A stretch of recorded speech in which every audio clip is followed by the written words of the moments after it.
ଖାଦ୍ୟ ଭଲ ଅଛି। ଡାଲି, ମାଛ, ଚିକେନ, ଅଣ୍ଡା ସବୁ ଖାଇଲି। ମଟନ୍ ବି ହେଉଛି? ମଟନ ବି ହେଉଛି। ଭଲ ଲାଗୁଛି ଖାଦ୍ୟ? ହଁ, ପରଫେକ୍ଟ ରୋଷେଇ ହେଉଛି? ପୋପିଟି ରୋଷେଇ। ଆଚ୍ଛା।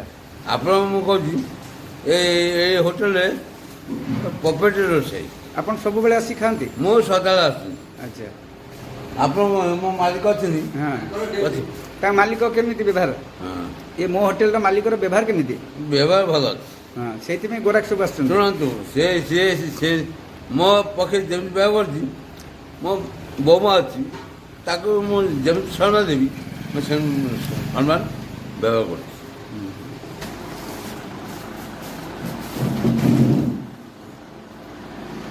এটা কত পর্যন্ত ভিউজ আইটেম দেখো।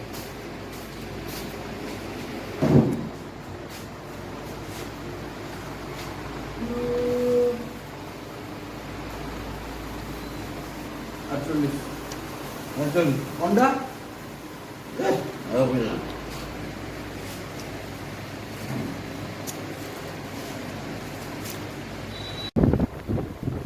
ହଁ, ବର୍ତ୍ତମାନ ମୋ ହୋଟେଲ କେମିତି ଚାଲିଛି?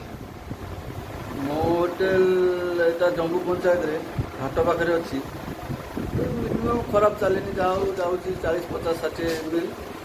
ଗାଁ ଏରିଆ ଯାହା ହେଲେ ଜମ୍ବୁ ପଞ୍ଚାୟତ କିଛି ଗୋଟେ ନାହିଁ, ନା ଅଛି ବଡ଼ ବ୍ୟାଙ୍କ ଗୋଟେ, ନା ମେଡ଼ିକାଲ ଅଛି, ନା ତହସିଲ ଅଛି, କିଛି ନାହିଁ। ଏଇ ବେପାରୀମାନେ ଯେଉଁମାନେ ଆସନ୍ତି ଖାଆନ୍ତି, ଗାଁ ଲୋକ ଯେଉଁମାନେ ତାଙ୍କ ଫ୍ୟାମିଲିରେ କେହି ନାହାନ୍ତି ସେମାନେ ଆସି ଖାଉଛନ୍ତି। 50, 60, 70ଟା ମିଲ୍ ଯାଉଛି। ରୋଷେଇବାସ କେମିତି କ'ଣ ଚାଲିଛି? କ'ଣ କ'ଣ ଆଇଟମ୍ ସବୁ ତିଆରି ହୁଏ? ମୁଁ ରୋଷେଇଆ ରଖିନି, ମୁଁ ନିଜେ ଆଉ ମୋର ମିସେସ୍ ଆସି 2 ଜଣ ରୋଷେଇ କରୁଛୁ। ଫ୍ୟାମିଲି ରୋଷେଇ ଭଳିଆ ଘରେ ମାନେ ଘରୁଆ ରୋଷେଇ ଭଳିଆ ରୋଷେଇ ହେଉଛି। ଲୋକମାନେ ବି ଶାନ୍ତିରେ ଖାଉଛନ୍ତି, ତେଲ ମସଲା କମ୍। ମାନେ ସବୁଦିନ କ'ଣ କ'ଣ ଆଇଟମ୍ ସବୁ ତିଆରି ହୁଏ? ପ୍ରାୟତଃ ଆଇଟମ୍ ହୁଏ, ସାଧା ଆଇଟମ୍ ବି ହୁଏ। ସାଧାରେ ହୁଏ ଆମର ହରଡ଼ ଡାଲମା, କଲରା ଚିପ୍ସ, ଆଳୁ ଚିପ୍ସ, ପନିର, ପୋଟଳ, ଆଉ ଯେଉଁ ସାଧା ପରିବା ମିଳିଲା ସେଇ ମୋଟାମୋଟି ସାଧା ଆଇଟମ୍ରେ 5-6 ପ୍ରକାର।